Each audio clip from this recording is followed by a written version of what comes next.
Hi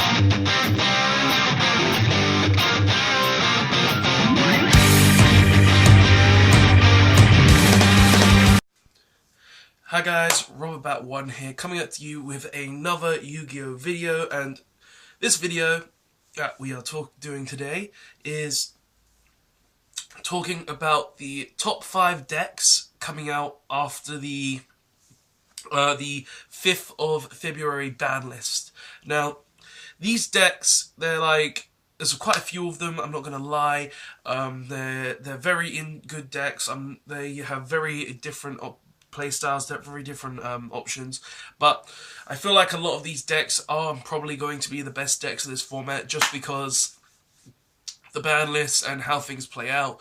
I feel like some people won't realize that some of these decks are going to be the best decks still, and yeah, but these decks are very good. All of them have a chance of being very good. Some of them better than others, obviously. But this is just my top 5 best decks of the February 5th format. And yeah, so let's get right into this, starting off with number 5. Not going to do some big editing in this because I don't really have a lot of time this week. So sorry guys, no big flash splits. But so at number 5. Number 5 is going to be Paleo. Paleo is the reason for Paleo being the 5th best deck of this format, in my opinion, is because it took the play. It's basically, this deck wasn't very good because of Spyral was in the format.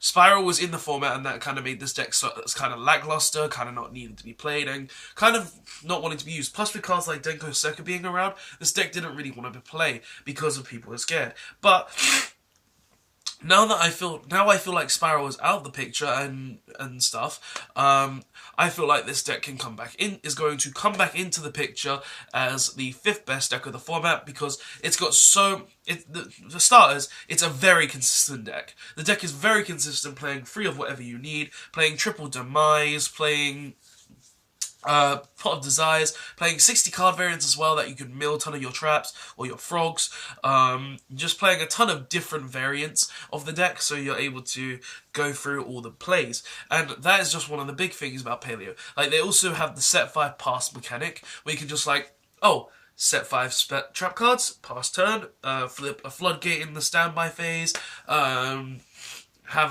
the MSTs, have the multiple different trap cards that can do stuff, have the banish one, have the MST, have the set one. Like, this deck has tons of different options for what traps it can play. It can play floodgates, it can play normal traps, it can play back row, it can play just so many traps. It can even play Heavy Storm Duster, which has no cost, other than you lose your battle phase, but during your opponent's turn, that really doesn't matter. So the deck also has the Frog Engine as well, which is a big factor into why this deck is the 5th best deck, just because the Frog Engine being able to normal summon a Swap Frog, and using that Swap Frog to send a Rodent Toad in, then return the Swap Frog to hand, discard a Frog, special summon the Swap Frog, send another Frog to grave, then make a Treat Toad. Definitely not Treat Toad, that's the OCG name. Totally awesome.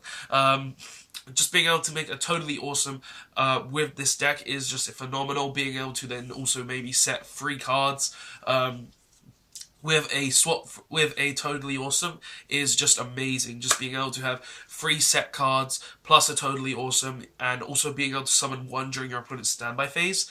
It really is a good card just for that effect. Just being able to summon 1. Just being able to use Swap Frog to gain advantage through sending cards to the graveyard, just being able to set multiple cards, just being able to be very consistent as a deck for Paleo, and being able to use all sorts of different variants, such as the 40 card variant, the 60 card variant, the Frog variant, of course, and just being able to just play any sort of variant of frogs, of Paleo in general, is just amazing. And I really feel because of this, Paleo is going to be the 5th best deck, just because of what the deck is capable of. But yeah, number 5 is Paleo. Definitely, it's very consistent. The frogs help a lot, and set 5 pass is so annoying at times. But Frog Paleo, definitely going to be considered the 5th best deck. Let's move on to number 4 though, because number 5 is kind of obvious why it's the fifth best deck. So, number 4. Number 4, it's a deck that it's kind of obvious that deck is on the list because there's no real reason for it not to be on the list. This deck is obviously going to be True Draco. And the reason it's True Draco is because True Draco in general, it's a slow-paced deck, but the fact is, because it's so paced, it can actually gain a lot of advantage. Just through the facts that it's got Masterpiece for one, setting 2 spell and trap cards on normal summoning a monster, gaining an additional summon, and then making a Masterpiece using a spell and a monster is very stupid. Sorry for any noises. Sorry for that. I have a bit of a cold. And just being able to make a Masterpiece in general with a card and being able to make it immune to spells, monsters, or traps, preferably traps and monsters. No, sorry, spells and monsters.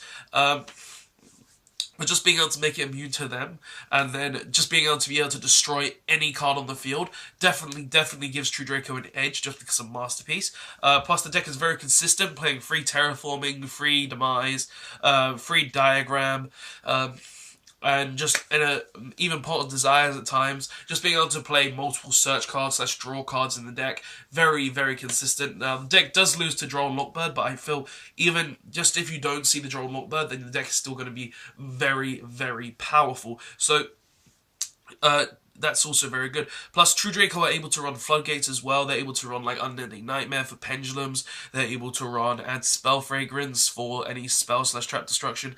They're able to run Raw Imperial Order just to be able to negate any spells and traps. They're able to run a lot of Floodgate and Disruption cards just so you're able to get around your opponent very easily. So that's why I feel like True Draco should be at number 4. The deck may still be very slow-paced at times, but the deck can still gain a lot of advantage really quickly. So, True Draco is a very good option just because it has Masterpiece, which is just an amazing card in general. It has very good disruption, has consistency, and it can play any Floodgate in the game, really. So, True Draco, number 4, definitely a good option. But for number 3 is one that I bet you're going to be thinking, why is this number 3? This should be number 1. But in my opinion, this deck is going to be number 3 purely because it is the 3rd best deck in my opinion. Like, this deck may be very good still, but it kind of doesn't match up to the next 2 decks. So, yeah. So deck number 3 is Trickstars. As I said, you're probably thinking now through your heads, Trickstars, but they didn't get hit by the list. This is a very stupid opinion of this person. But hear me out. The top 2 the decks above this, I believe, are better than the Trickstars in general, so just hear me out, guys. Like, hear me out, because I feel like this is going to be fine as the 3rd best deck. But yeah, let's get into why it's the 3rd best deck. First of all, wasn't hit by the list, still at full power pretty much. Nothing wrong with the deck, just still very powerful, being able to Candina, Reincarnation, Droll, Reincarnation, sort of like that. Still all of that is possible. This is fine. The deck is also a burn deck, so it can burn your opponent very quickly. If you can get like 3 Lycoris and 2 Reincarnation on board and your opponent doesn't have the Ash, you win the game, boy. But yeah, Trickstars, burn deck, the burn factor of the deck is very good. The deck is also very consistent with its fact of running free Terraforming, free Light Stage, free Candina, being able to search everything in the deck pretty much very easily. It's very good for the deck. Just seeing as you can be like, oh, I'm going to burn you, I'm going to search, and I'm going to kill you. Which is very good. Plus, as I said a minute ago, it's got very good disruption for Reincarnation and Droll and Lockbird. You add a card from your deck to your hand, they Reincarnation you, and then they draw you so you have no hand. That's pretty much the combo in the deck. And that is a very annoying combo in my opinion. And because of this, Trickstars is the 3rd best deck, because it's a burn deck that's very annoying, which I feel like, still like what I made in the video the other day saying that Konami should have hit this deck. Konami, you fools! Yeah.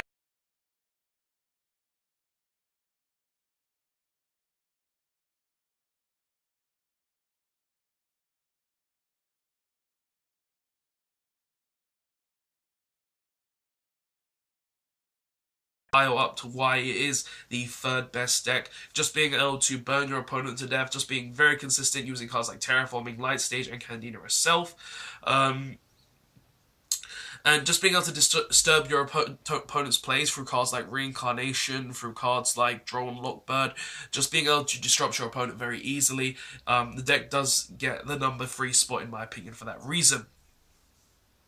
But yeah, that's number 3, Trickstars. Let's move on to number 2, which you're probably going to be a bit surprised about. This is something that I still feel like is going to be the second best deck just because of all the things that have come out. So at number 2, we have Metal Foes. Now, you guys are probably thinking, Metal Foes? Why? Are you stupid? Metal Foes? Listen, hear me out. Metal Foes are actually very powerful when you think about it. For starters, Metal Foes have free Rescue Rabbit. And free Rescue Rabbit is very good in Metal Foes. You know why? It's a 1-card Electrum, which the deck has. Now, you guys are probably saying, but still, that's not really a reason enough for you to give this deck the second best spot. Well, being able to make one Electrum out of one rabbit, that's very powerful, because you can still gain your normal summon. I mean, you still haven't used your Pendulum summon. And the reason why Electrum is so powerful is because you want to make Electrum before you Pendulum summon. And that's something I personally learned while playing the card in my tournament last week. Metal Foes Electrumite is very bad if you don't make it before the Pendulum summon, which is a very, very poor card if you don't. Like, Electrum in general, he's a very good card. He is a very good card in general, being able to get any Pendulum from your extract to your hand, being able to put any Pendulum from your deck into your extract, being able to draw when a card leaves the scale. The card is very powerful in that fact, but if you can't make Electrum going before you Pendulum summon, the card is irrelevant. The card has no relevance in the game whatsoever if you can't do this. So, having free Rescue Rabbit to just be able to normal summon the rabbit, summon 2 Pendulums from your deck, and then gain the gain a Pendulum summon, it's very, very powerful still, just because of this fact. So this is a very big reason to why Electrum is very good at why Rabbit is very good at freeing Metal Foes, and why it's the number 2 best deck so far. The deck is also very consistent as well, being able to get to any of your scales very easily through cards like Painful Decision, through like Rescue Rabbit. You can even play Rescue Ferret because you have Electrum. The deck can even abuse the Link mechanic very easily, because the deck can just literally Link summon out of your arse. It uses the Fusion mechanic as well through cards like Mithrilium, Orichalc, which is like double piercing, which is amazing. The deck can also make Mithrilium just to return stuff, make Full Metal Alchemist or Alchist to be able to just steal your opponent's cards during their turn. The deck also has cards like Counter to summon from the deck. Like, you can even unbrick your hands by playing cards like Bear Baboon to be able to then destroy Bear Baboon to then summon 2 monsters with Bear Baboon to possibly gain a Link summon. If we had Cherubini, we would be able to summon Cherubini, but that isn't here yet. And because of all these reasons with like free Rabbit, Electrumite, Fusion, Link mechanic breaking, and very consistent, the deck is very consistent. I feel like this deck is just the second best deck for these reasons, and there's really no reason why this deck shouldn't be considered the second best deck in my opinion. But yeah, guys, that's number 2. Let's move on to number 1, because I feel like number 1 it's time to talk about number 1. So, yeah, the number 1 deck should be very obviously at this point. There's no reason why it shouldn't be number 1, and that is Pendulum Magicians. Now, before we get on to this, I want to say, even though we've lost Joker and Double Iris, the deck is still very powerful and very combo-centric. The deck has not lost any of its plays. The deck has only lost really normal summon Joker and pop Iris with, say, Electrumite, or pop Iris with anything really, or just pop it with itself. That's all the deck has lost. It's all it's lost. The deck is still very powerful. And because of this, the deck is still the deck isn't weak at all because it's still got other options, and that's kind of what I'm going to say in this video. So, why Pendulum Magician is number one? First of all, it's got Electrum still. Electrum is still a very powerful card in the deck. Being able to make it before you Pendulum Summon is still very key, as I said, for Metal Foes, and it's a very powerful card if you can do that. And if you can even Pendulum Summon before that, then you are still it's still very good, which is very good, very good. You need to make Electrum before you Pendulum Summon, guys. You really do. But yeah, Pendulum Magicians with Electromite is still very powerful. The next reason is because of the Dark Worm engine. You can play Dragon Shrine, Dark Worm, and Zero Gate. Now, I know those are like 3 cards, but that's 6. But you can basically play them as the 6 cards that you lost. You can play 3 Dragon Shrine, 2 Dark Worm, 1 Zero Gate to replace your 3 Iris and 3 Joker. So that's basically your 3 cards to replace those cards. And basically what you do is you send Dark Worm to the graveyard with Shrine. You then summon Dark Worm to the field, you search Zero Gate. That's a +2. No, it's a +1. It's a +1 because you've had to give up 1 card. Now, that combo is a very consistent combo because you're playing 3 Shrine, you're playing 2 Dark Worm, and you're playing 1 Zero Gate. If you draw the Zero Gate, tough, but the deck is still very good because of this. And that's just an easy way to make Electrum, which is very powerful. Now, the Dark Worm engine does sort out these problems, but it's still... It could be better. You would prefer the other cards, but this still gives it most of its power. Also, you've got to remember that the deck is still very consistent through being able to use cards such as Duelist Alliance, Pendulum Call, Star Pendulum Graph. Harmonizing Magician is a 1-card XC Synchro or whatever you want to make it. Like, the deck still has a very consistent. Plus, the deck has not lost any of its combos. You can still do turn 1. You can still do turn 1 Omega Babuster. You can still do turn 1 Electrum Omega Babuska. You can still search out your trap card very easily thanks to cards like Duelist Alliance. You can still do a lot of stuff in the deck without having to worry. Like, Pendulum Magicians still have a lot of power in them, and just because they've lost 1 card or 2 cards doesn't mean that they're weakened. They are still very, very powerful. They can still do all of their combo plays, their extra deck is still open to them completely, and Electromite is still very powerful in the deck. Plus, you even have the new play of Astrograph Sorcerer, destroy Astrograph Sorcerer, summon Star from the deck to make, and then normal summon to make an Electrum, or if you've already Dark Worm, summon the Dark Worm from the graveyard, and then do the Astrograph play. The deck still has all of its combo plays, and the deck is still amazing in general. The deck still has all of its plays, the deck is still Pendulum Magicians. It still has all of its power plays of being able to Pendulum summon multiple cards, being able to search out multiple cards, and being able to just disrupt your opponent very easily. The deck has lost absolutely nothing outside of Joker and and Iris, but the deck is still absolutely fine, so the deck does deserve the #1 spot. Guys, I know I have Pendulum Magicians, they may have lost Iris and Joker, but the deck is still very powerful. The deck still has very consistency. It's still got you can still run Pot of Desires in it without a care in the world. You can still run double to Pendulum Call. You can still run double Iris. You can even you've still got 2 of the trap as well. You've still got all the trap cards you can run. So the deck is very powerful as well, and you've got to realize because of this that the deck does have a lot of consistency still, and the deck still has a lot of power plays. But yeah, guys, that's the decks. That's the top 5 decks of the February 5th format, in my opinion. Tell me what you think of this list in the comment section below. And give me your full opinions on this, because personally, I do feel these are the top 5 best decks of this format. I can see all of these decks doing something in the format regardless. I can see Metal Foes do something very easily. I can see Pendulum Magicians do a lot. I can see Trickstars do a lot. I can see True Draco do a lot. And I can see Paleo do a lot. But personally, guys, what is your top 5s of this format? What do you guys personally think is going to be the top 5 best decks of this format? This is my personal list. Remember, guys, I'm only giving my personal opinion. But remember, guys, I like to hear your opinions, so if you want to give me your opinions, remember to comment that in the comment section below, just so you can give me your opinions. If you want to see more videos like this, press the like button to show that you want to see more videos like this.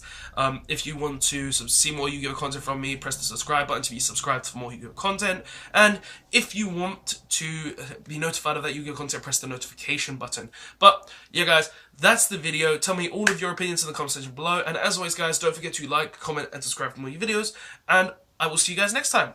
Thanks for watching. Robot1 signing out. These decks are all going to be very good, guys. I can't wait to see what happens in this format. Bye. if it wants to turn off. And done.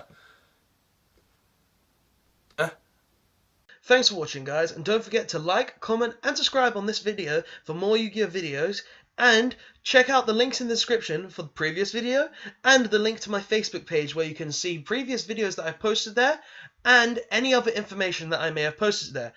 I hope to see you guys next time, and thanks for watching.